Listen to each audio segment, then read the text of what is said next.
Senhor. Que bênção, né, gente? Que coisa boa a gente poder expressar nossa gratidão, nosso louvor ao Senhor, porque Ele é bom, né? Como o salmista nos disse lá no Salmo 25, versículo 8: bom e reto é o Senhor, por isso aponta o caminho aos pecadores, guia os humildes na justiça e ensina aos mansos o seu caminho. Dá um sermão aqui, né? Vai dar um sermão. Mas eu quero compartilhar com os irmãos brevemente um texto que está lá em Atos, capítulo 6. O Evangelho do Espírito Santo, né? Atos dos Apóstolos, capítulo 6.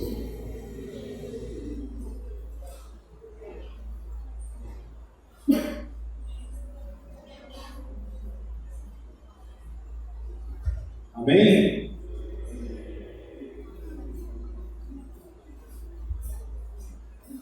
Atos capítulo 6, a partir do verso 1, diz assim: ora, naqueles dias, multiplicando-se o número dos discípulos, houve murmuração dos helenistas contra os hebreus, porque as viúvas deles estavam sendo esquecidas na distribuição diária.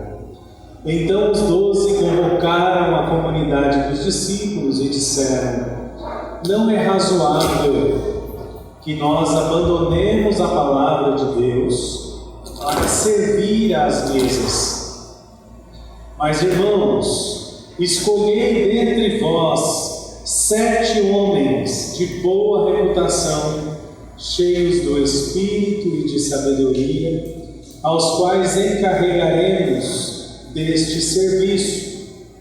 E quanto a nós, nos consagraremos à oração e ao ministério da palavra. O parecer agradou a toda a comunidade, e elegeram Estevão, homem cheio de fé e do Espírito Santo, Filipe, Prócoro, Nicanor, Timão, Pármenas e Nicolau, o prosélito de Antioquia. Apresentaram-nos perante os apóstolos, e estes, orando, lhes impuseram as mãos. Crescia a palavra de Deus, e em Jerusalém se multiplicava o número dos discípulos. Também muitíssimos sacerdotes obedeciam à fé. Vamos orar mais uma vez? Senhor, nos colocamos na Tua presença e nos submetemos ao agir e ao ensinamento do Teu Espírito Santo. Fala aos nossos corações, em nome de Jesus. Amém. Livro de Atos dos Apóstolos, o único livro histórico do Novo Testamento, e para alguns, um comentarista em especial que apelidou Atos dos Apóstolos como o Evangelho do Espírito Santo. Ele vem na sequência dos Evangelhos, né? Mateus, Marcos, Lucas, João, depois vem Atos. Atos é uma continuação de Lucas. Se você terminar o Evangelho de Lucas, você pode continuar o Evangelho em Atos, porque foi Lucas quem escreveu Atos dos Apóstolos. E ali logo no início nós temos a ascensão de Jesus, quando Jesus se despede dos discípulos, é assunto aos céus, e nós temos ali também, logo no início, o derramamento, o cumprimento da promessa de Jesus, em que Ele não nos deixaria órfãos, mas Ele enviaria o Consolador, e enviou. O Espírito Santo de Deus foi derramado, foi dado, para que capacitasse a igreja e dirigisse a igreja. Há também uma verdade, que se o Espírito Santo de Deus não estivesse atuando na igreja e na vida dos cristãos até hoje, a igreja já teria sido extinta. Ela só permanece, ela só persevera, porque o Espírito Santo de Deus está dentro de nós. Mais do que isso, está em nós. Amém? Então, o livro de Atos dos Apóstolos é um livro espetacular. E aqui nós temos no capítulo 6 uma de muitas necessidades da igreja sendo supridas. Para a gente entender como que esses primeiros cristãos aqui estavam vivendo, ou pelo menos tentarmos entender, porque não é simples. Nós temos aqui uma barreira linguística, nós temos uma barreira temporal, isso aconteceu há mais de 2000 anos atrás. Nós temos uma barreira cultural e interpretativa. Então são muitas barreiras para a gente conseguir olhar para um texto histórico e tentar entender o que estava acontecendo ali naquele momento. A gente faz uma reunião na semana, durante a semana, no dia da semana, faz uma reunião. Alguns dias depois a gente fica tentando entender o que aconteceu naquela reunião, a gente já não lembra dos detalhes, não é mesmo? O que foi falado, o que não foi falado. Imagina um texto que foi escrito há mais de 2000 anos e num movimento tão intenso como foi esse, que foi o nascimento da igreja cristã, tão exponencial, né? Tão crescente, tão abrangente, e por que não dizer explosivo, porque o pneuma, né, que significa espírito, é também um princípio para uma explosão de vento. Por que não dizer uma explosão quando a igreja nasceu? Nós tínhamos aqui nesta igreja o seguinte formato: quando lá no capítulo 1, capítulo 2, houve o derramar do Espírito Santo, Jerusalém estava cheia de gente, pessoas vindas de todos os lugares do mundo antigo. O mundo antigo era pequeno, viu, gente? Era pequeno. Aquela região bíblica era um recorte de 200 quilômetros por 200 quilômetros, assim, 2 por 2, 200 por 200. Era um lugar pequeno, uma região pequena, e as pessoas transitavam a pé por essas regiões. Então o mapa bíblico ele é pequeno, relativamente. O Oriente Médio, aquela região ela é pequena. Quando a gente ouve falar lá da faixa de Gaza, um bairro de Prudente pode ser o tamanho da faixa de Gaza. É pequeno, os lugares são pequenos. As pessoas viviam relativamente próximas, elas só não eram tão próximas porque não existia rede social. Então, se eu tivesse que visitar alguém lá no Brasil Novo para conversar com essa pessoa, para mim era longe, seria longe. A gente podia passar. Bom, eu tenho uma tia que mora lá no Brasil Novo, que eu não vejo já faz uns 10 anos. Irmã da minha mãe. Não faz menos, né? Não. A gente se vê no velório. A gente vê as pessoas no velório, não é? Essas pessoas, elas tinham ido tudo, assim, tudo não, mas os chefes de família, eles iam tudo para Jerusalém nesse período, porque era um período festivo. E era um período que se apresentava diante de Deus sacrifícios de adoração. Então eles tinham viajado longas distâncias a pé, em lombo de animais, com carroças, em grandes caravanas. Quando o salmista escreve alguns salmos, os salmos de peregrinação, ele fala justamente desse movimento, né? De que eles iam alegres para o templo, né? Visitar a casa do Senhor, adorar ao Senhor. E esse era o movimento que todo israelita fazia. Então Jerusalém estava cheia de gente de todas as regiões, por conta daquelas festividades. Vamos pensar em algo semelhante? Eu não vou, você provavelmente não vai, não é para o nosso bico, mas vamos pensar assim: Copa do Mundo, Olimpíadas, são algumas coisas semelhantes que reúnem gente do mundo todo, grandes caravanas do mundo todo. Era isso que estava acontecendo aqui. Só que essa foi a ida mais peculiar que essas pessoas já experimentaram na vida delas. Porque elas foram para Jerusalém como de costume, elas apresentariam seus sacrifícios no templo, tinha fila. Imagina, para sacrificar um monte de animais, que trabalheira para a remissão dos pecados.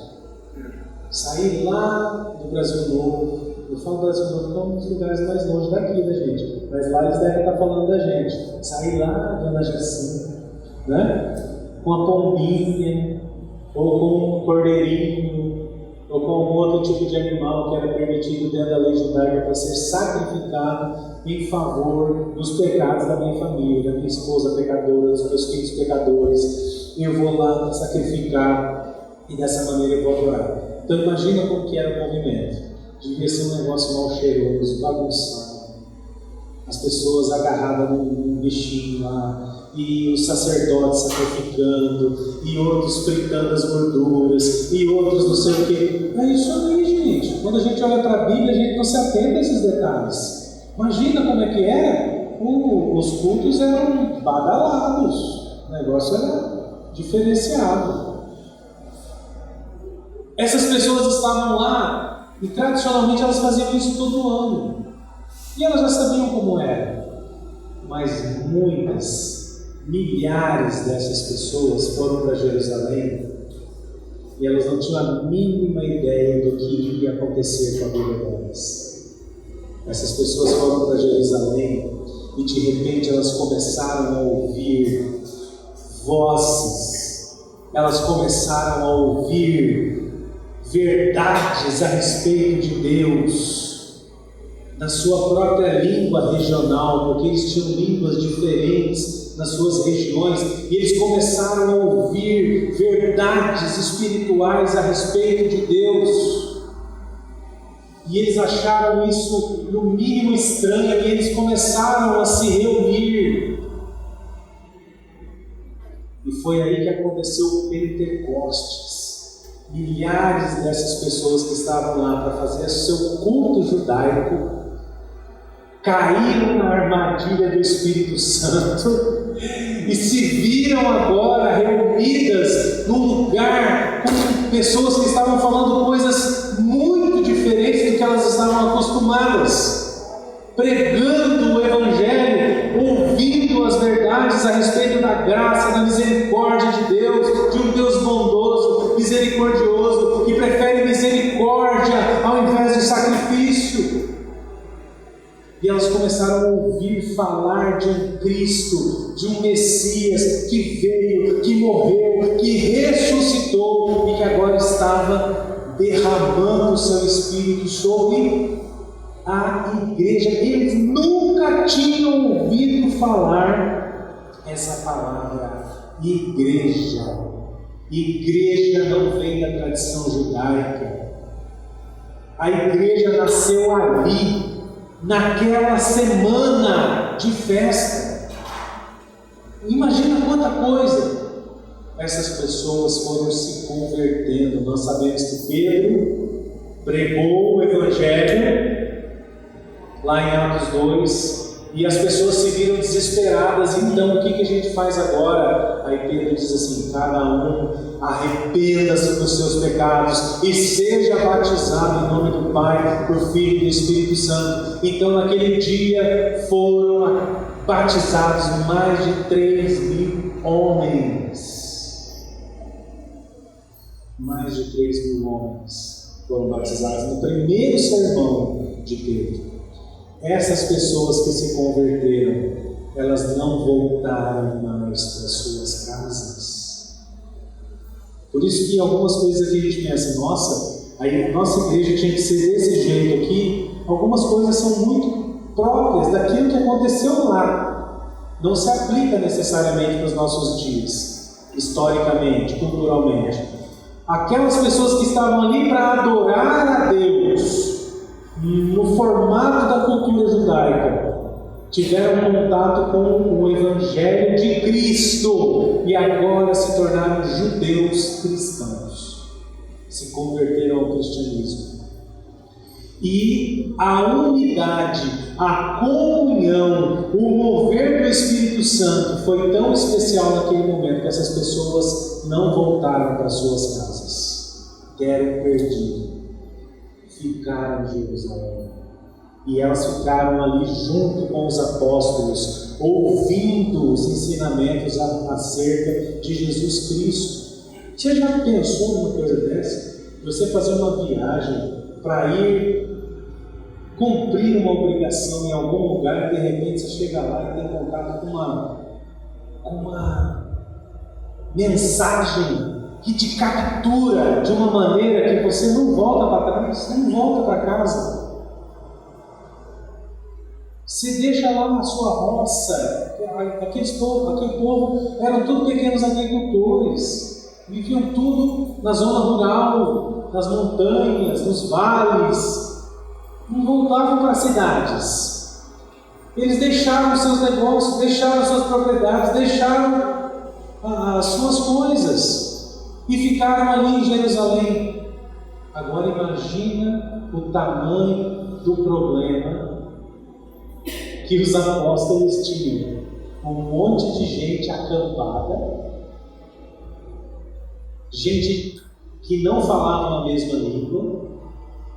Também, além dos judeus convertidos, tinham gregos convertidos, helenistas, que diz aqui no texto. As viúvas dos helenistas eram gregos, que eram pagãos. Eles não criam em Deus nenhum.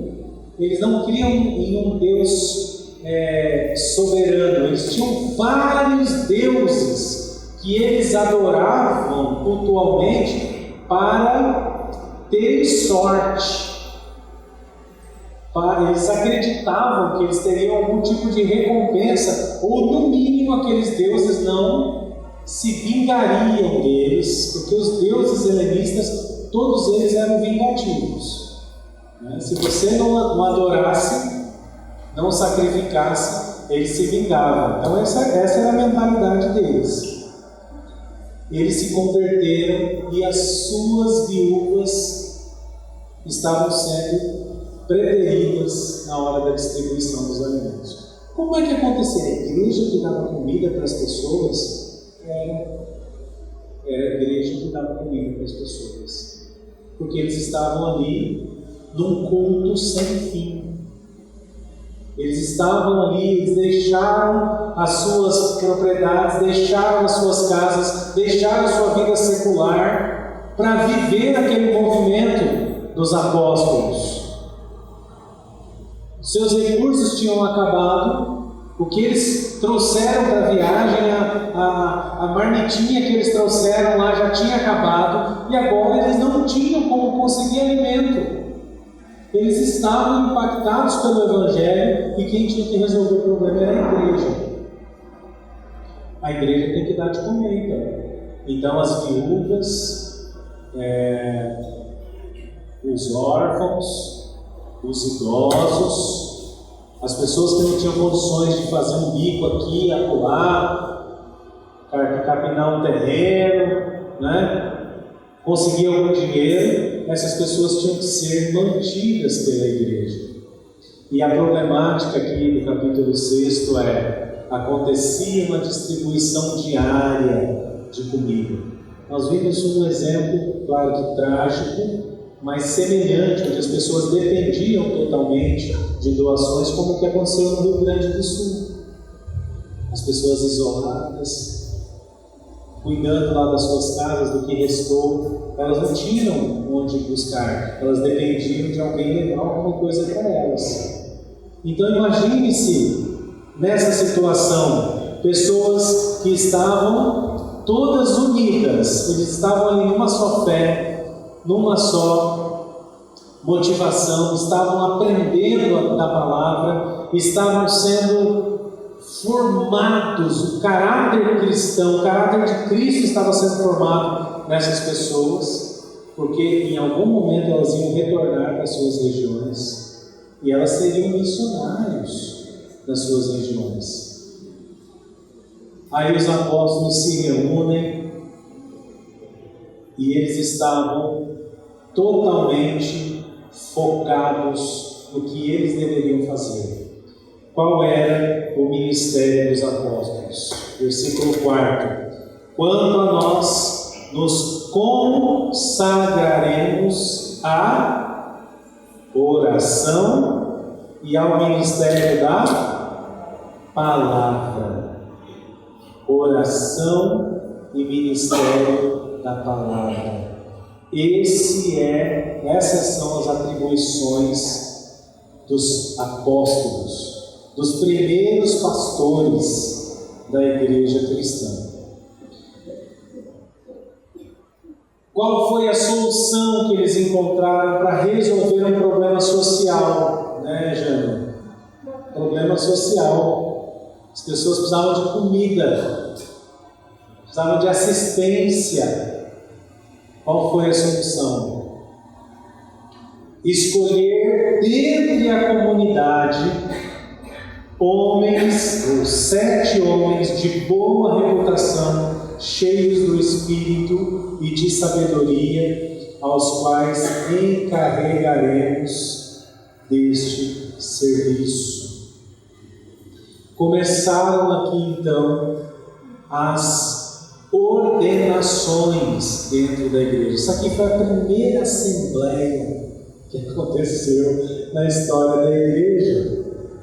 A primeira assembleia, a segunda é no capítulo 15 de Atos. Mas essa foi a primeira assembleia entre os apóstolos. Eles decidiram escolher e nomear representantes dentro da comunidade para servir as mesas. Olha aí quais são as atribuições, né, dos primeiros diáconos. Capítulo 2. Então os 12 convocaram a comunidade. Os discípulos disseram: não é razoável que nós abandonemos a palavra para servir às mesas.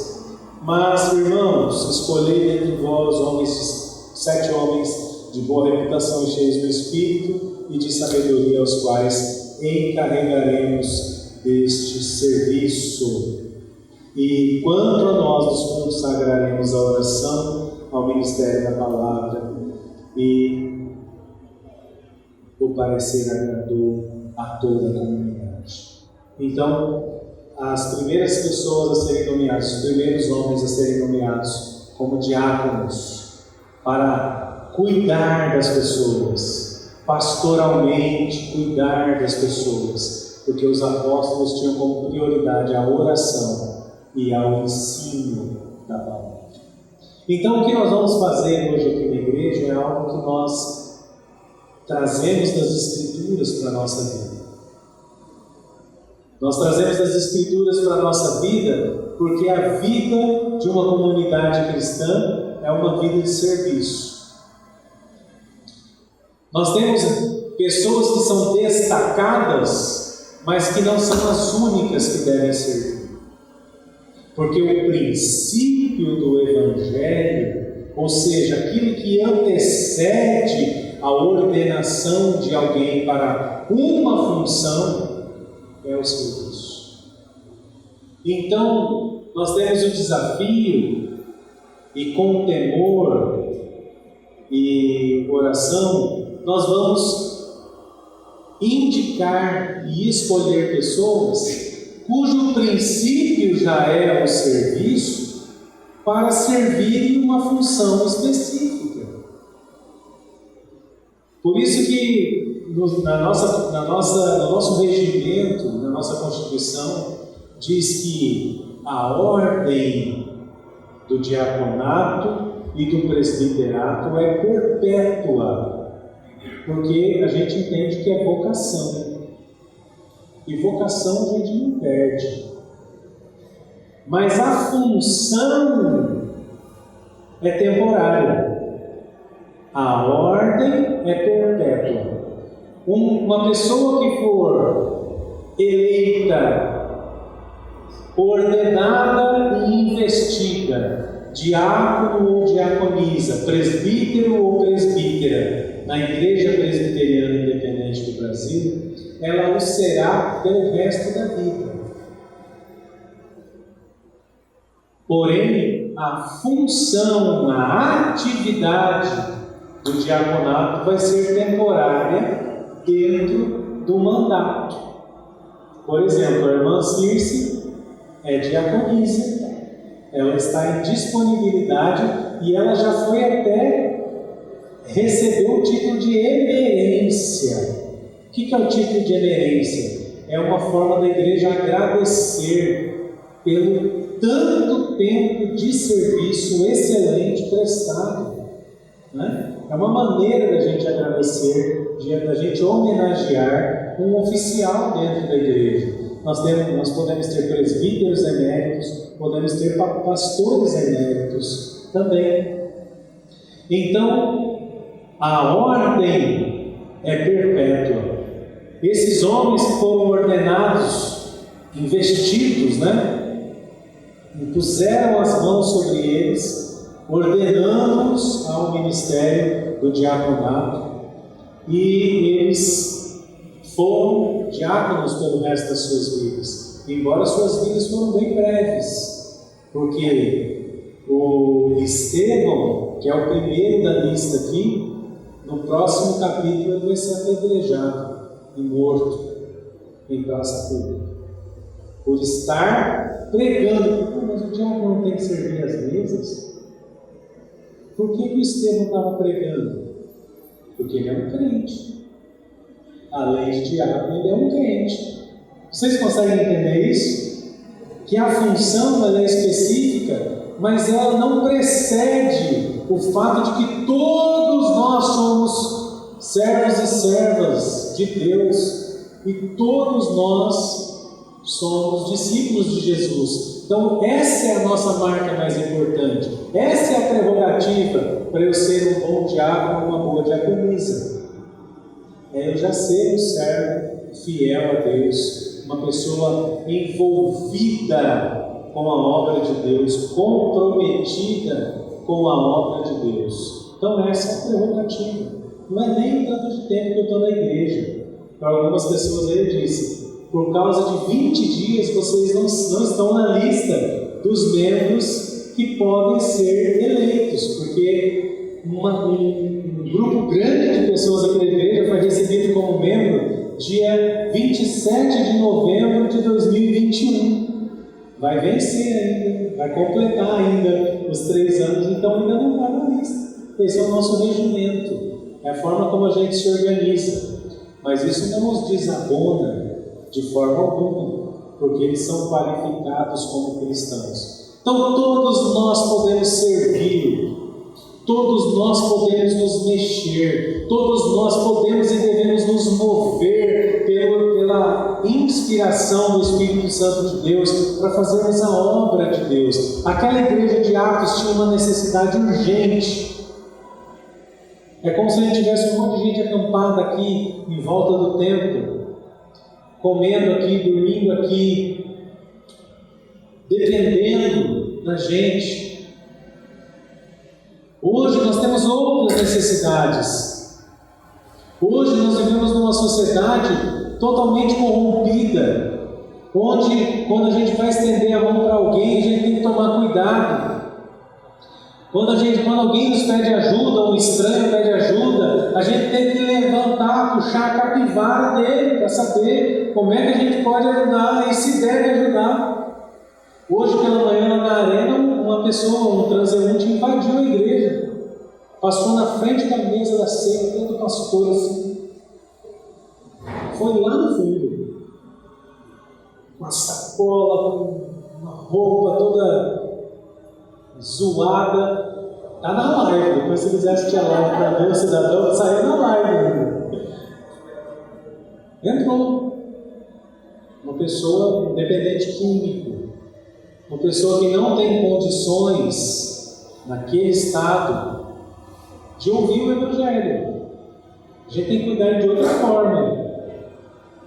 Tem que prender ele, botar ele numa internação, para voltar ao nível de consciência, para a gente começar a conversar com ele, para ele poder receber o Evangelho. Não adianta a gente falar, tem que cuidar, tem que pôr ele na igreja, tem que ser... Não, uma pessoa perigosa. A gente tem que saber como lidar. Ela não está em condições. Deus pode fazer um milagre? Claro que pode. Inclusive, eu fiquei orando, porque eu tive a sensação que ele ia manifestar um demônio lá no meio do culto. Ele saiu rosnando e praguejando. E eu saí orando. E ele foi orando, e eu, Senhor, leva mesmo. Agora não dá para a gente tratar disso. Ou ele se ajoelha aqui e fica esperando até o final do culto para a gente orar por ele. Mas é isso aí. E ele já foi lá várias vezes, nós já damos cesta básica. Ele vai na esquina e troca por droga. E continua na droga. Não é simples de resolver. A gente não sabe lidar com isso. A gente não sabe lidar com isso. Algumas pessoas sabem, são especialistas, a gente não sabe.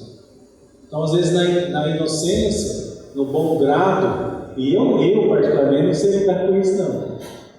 O coração é mole demais. E aí a gente acaba não ajudando como deveria, não ajudando de uma forma efetiva. Então, amados, a igreja é do Senhor Jesus. Nós somos servos e servas do Senhor Jesus. Nós estamos aqui para servir-nos uns aos outros. E nós temos pessoas que são destacadas no meio da igreja para serem referência, exemplo dos fiéis. Pessoas que vão servindo, vão ensinar os novos a servir. E eu sou muito grato a Deus pelo time que nós temos aqui. Os nossos presbíteros, Josimar, Nicolau, Renato, nossos diáconos e diaconisas, o Dequinha, a Cidinha, a Maria, a Rosana. São pessoas que são exemplos na vida dessa comunidade e que estão servindo fielmente. Então nós temos esse desafio de, debaixo de oração e de temor a Deus, indicar pessoas que nós vemos Cristo agindo na vida delas e através delas, para que elas continuem servindo, que elas continuem sendo exemplo, inspirando novas gerações, e que um dia todos nós aqui, todo mundo seja presbítero emérito, diaconisa emérito, pastor emérito, seu fulano emérito, todo mundo tenha tido uma história de serviço fiel e temente a Deus. Amém? Que Deus nos dê graça, continue nos dando graça, que Deus nos continue dando sabedoria. E eu retorno ao Salmo 25, que Deus nos dê um coração ensinável, para que a gente possa, em qualquer fase da nossa vida. Tem um ditado que diz que burro velho pega a marcha, né? Mas que diante de Deus, com a ação do Espírito Santo, todos nós aqui, seja qual for a fase da vida que você está enfrentando, que a gente possa ser ensinado pelo Senhor e a gente se aperfeiçoe constantemente. Amém?